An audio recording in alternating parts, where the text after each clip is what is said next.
We have a day off tomorrow, and these guys, I think, really need it.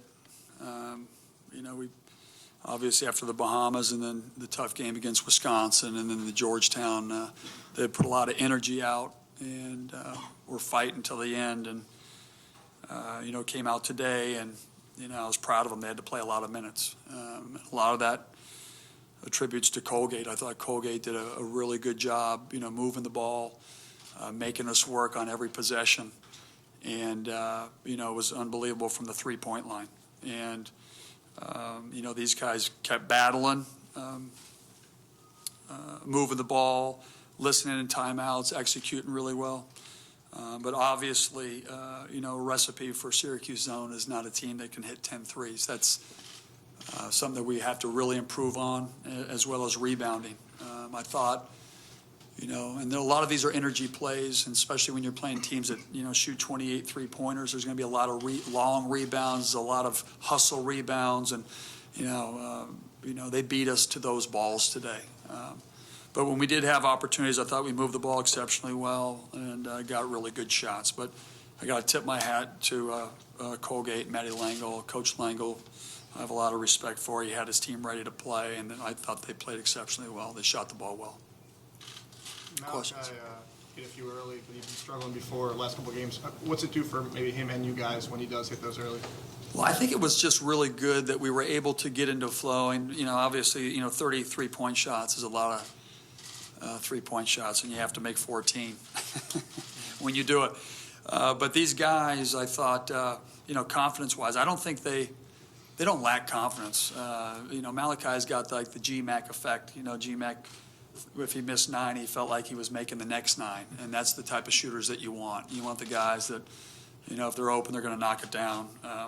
I thought Mike Benajay, stepped up, made some great plays. With 6 assists. Not only was it his shooting, but he moved the ball. He made some plays today.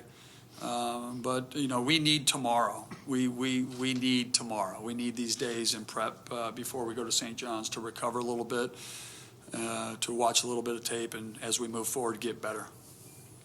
Mike, so many guys get into this profession and never get their first official win. Is there any feeling or emotion to it for you? You know what? I just want to get these guys better. This has never been about me. I'm happy for the guys that we won after losing 2 in a row. I'm happy that I get an opportunity to represent this great university and those kids. And, as a teacher, educator, coach, all we're trying to do is we're trying to get them better. I was a little, I tried to get some of the young guys in the game. It just wasn't happening. There wasn't enough energy from them, which I thought that they would bring. So we got a lot of work to do. So, we won the game tonight. I'm happy for that. But we need to get a lot better, and especially what we're about to face. And it's our job in these next 7 games to give Coach Boeheim a better team as when he gave it. Or it's not going to be good if he doesn't.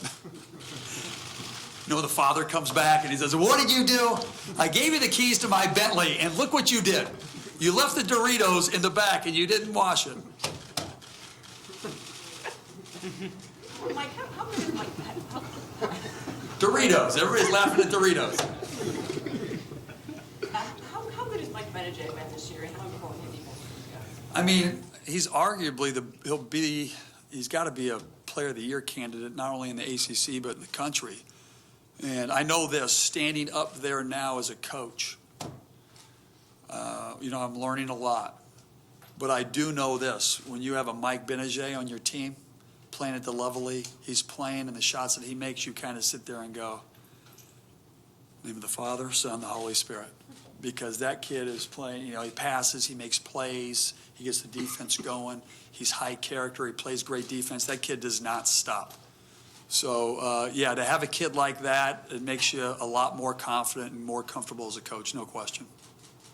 As you get closer to conference play, is there maybe an increased urgency that these rebounding games, like especially the last 3 games, might catch up to you at some point against bigger teams?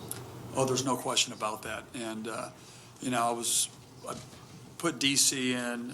DC played 20 minutes today. I think he played 21 against Georgetown. That's what we're going to have to see. I think Tyler Roberson, having a bigger lineup out there at some points, I think you'll see as we move forward. But every decision that we make is going to be a decision made to win that game. And everything changes. If it's scoring, sometimes you're sitting there and you go, maybe your threes will be more than their twos, or, the decisions that are being made. But we have people that we can put in those positions based on the situation of the game at the time.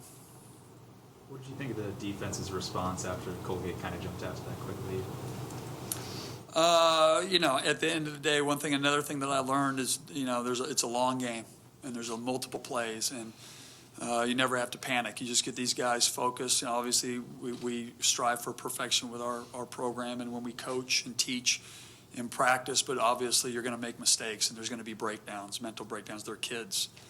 But we're just trying to correct them, get them out there, and focus on the next one, because a lot of these teams, when you're playing teams that have great shooters that space you out, and they got 4 and 5 guys and they're good passers, it was a little bit like Wisconsin.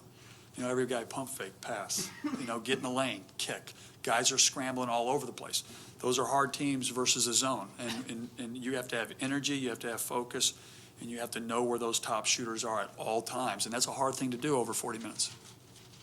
Coach, we saw Malachi shoot the ball well tonight, but he also drove to the lane a little bit. What kind of element does that add to your team's offense? Well, I think that was one of the things. If I look at this number and I say 14 for 30, obviously that's a lot. But I thought that we tried to focus on attacking a little bit more in the second half.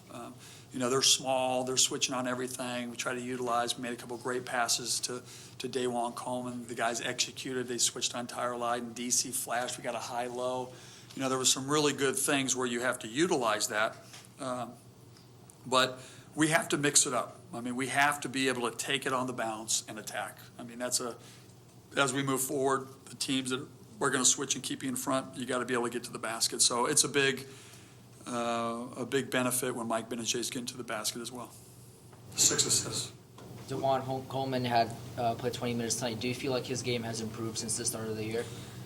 Yeah, at the end of the day, trying to get them prepared because of the bigger teams. He's got to be in there. Coach was mentioning it before we went down to Georgetown that he's got to be a guy who can give you great minutes, and every game's going to be different. I felt tonight that I went up to him. I said, D, I got they're out rebounding us. And sometimes you can get very perimeter oriented, especially with Tyler Lydon picking and popping rather than picking and diving and getting in those areas. And I thought DC did a really good job tonight. He's got to rebound better, but he did a good job with his physicality. Looking ahead, last year St. John's really packed it in against you guys, and they kind of have a similar shot blocker. I think he's averaging like 4 blocks per game right now. Can teams still play you guys like that with the way you're made up this year compared to last year? Yeah, we've seen everything so far. We'll focus on St. John's, watching film, scout them. I think what we need mostly right now, and then I'll answer your question, is that rest. We need to kind of rest, rebuild. You got finals. There's a lot of stuff going on in these kids' heads with all the school stuff.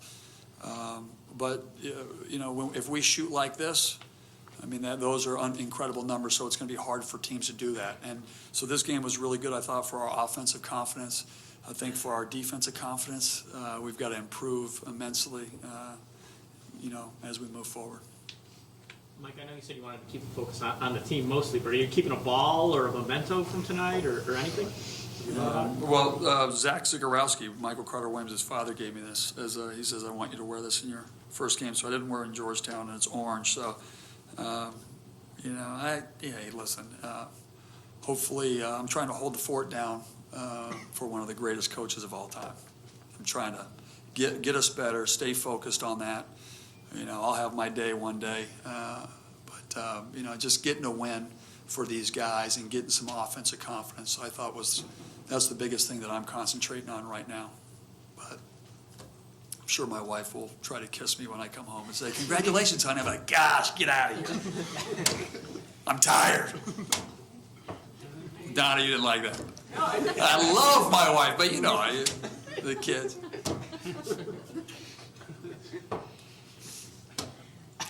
questions. All set? Thank you, guys. Thank you. All right.